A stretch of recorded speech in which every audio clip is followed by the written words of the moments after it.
Just because butterflies recover their arms straight over the water during the recovery doesn't mean that swimmers should straighten their arms during the finish in anticipation of that recovery. In fact, doing so can be one of the biggest mistakes butterflies can make that compromises their speed. Let's take a look at how butterflies should finish their stroke in order to create as much speed as possible. Hi everyone, Andrew here, helping you help your swimmers get faster.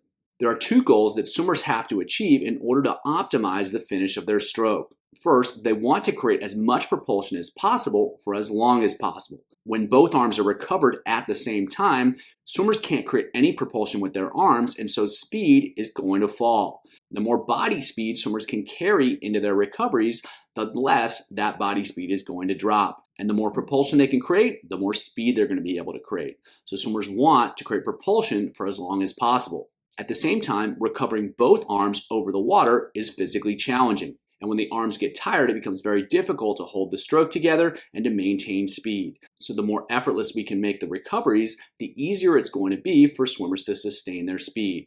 How can we do that? Well, the more hand speed swimmers carry into the recoveries, the easier it's going to be to just swing those arms around, which means it'll happen faster and it means it'll happen with less effort. The challenge is that if swimmers pull back as far as they can, hand speed is going to drop off to almost zero, and that's going to make it very difficult for swimmers to recover their arms.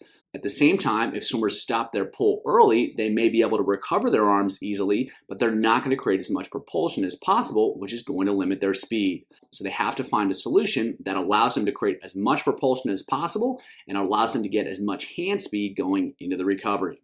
Let's take a look at how elite swimmers make that happen. So if we watch this swimmer here, what we're going to see is she maintains a really effective surface area for as long as she can. So when she gets to here, she's still able to use her whole form and her hand to move water backwards, but past this point, it becomes very, very difficult to do so. And as that surface area drops off, so too is the propulsion. And so while if she continues to pull the arms straight back at this point, she can probably create more propulsion. She's going to create less and less the further back she pulls. So there's diminishing returns.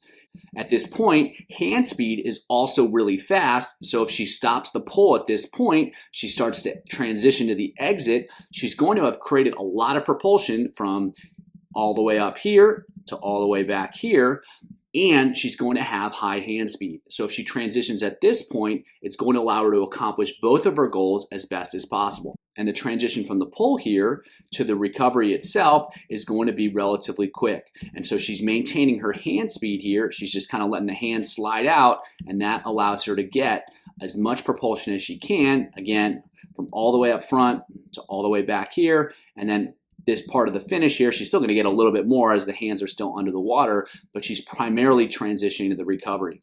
And if you watch the elbow position right here, the elbows have already exited the water. So swimmers aren't going to straighten their arms under the water. That's only going to happen once the arms are out of the water. And so the hands slide out. And again, because the elbows have come out first, because the hands are following second, and because the hands are moving against the resistance of the water, once the hand clears the water, the arm is just going to snap straight, and that's going to allow for the swimmer to swing the arm forward with a ton of momentum.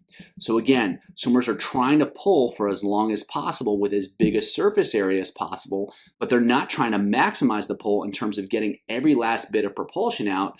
At some point, they have to bail because they're going to start getting less and less propulsion as they continue to pull further back, and then they have to start transitioning and preparing for the arm recovery. And if they can do that well, they can still create some propulsion from about here to there. It's not going to be nearly as much, but it still will be some. And because the elbow is out, once the hand lets go of the water, then the whole arm is going to snap straight. It's going to swing around, and then boom, she's out in front and she's ready to go again. And so the big idea is that it's not about maximizing the pull here. It's about optimizing the pull and optimizing the recovery of the arms. Swimmers are still trying to create as much propulsion as they can, but when they have less leverage towards the end of the stroke, when it's only the hand that can be effective at creating propulsion, now swimmers start to prepare for the recovery in order to create a fast and effortless recovery so that they can start pulling again, and that's going to allow them to create more speed and do so in an effective and an efficient way. So we've got another swimmer here, and we're going to see the same thing. So again, the elbows are right at the surface now, and then they're exiting, and then the hands are going to straighten as they come out of the water. So the swimmers are not trying to finish the pull. They're not trying to fully extend the arm. The elbows are exiting. And then as the hands exit, it starts to straighten a little bit, and then they fully straighten over the surface of the water. So the elbows are going to exit first. Swimmers are not going to fully extend the arms. And so if we can imagine here, we're in this position here, and then the arms fully straighten. How's the swimmer going to get the arms out of the water other than lifting them out, which is going to be very physically demanding, and they're going to get tired really fast, and they're going to lose all their speed, all their momentum. So it's all about the trade-off of creating as much propulsion as possible for as long as possible, but they still have to prepare for the recovery, and that means they're going to have to stop the pull short. They're going to have to lead with the elbows out of the exit, and then the hands are going to follow, and then the hands are going to straighten when they get out of the water. So swimmers are still able to create a ton of propulsion from here all the way to here, but they're not going to create as much propulsion as they could have if they fully straighten the arm. But they're still going to get most of the propulsion, and they're going to get the benefit of the smooth and effortless recovery. So one more swimmer here holding a ton of water from the front of the stroke all the way to the back, and as he starts to run out of room to use the whole arm, we see the elbows start to exit, and then the hands are going to follow, and you can actually kind of see as the hands come out, the arm goes straight, and then he's into the recovery over the water.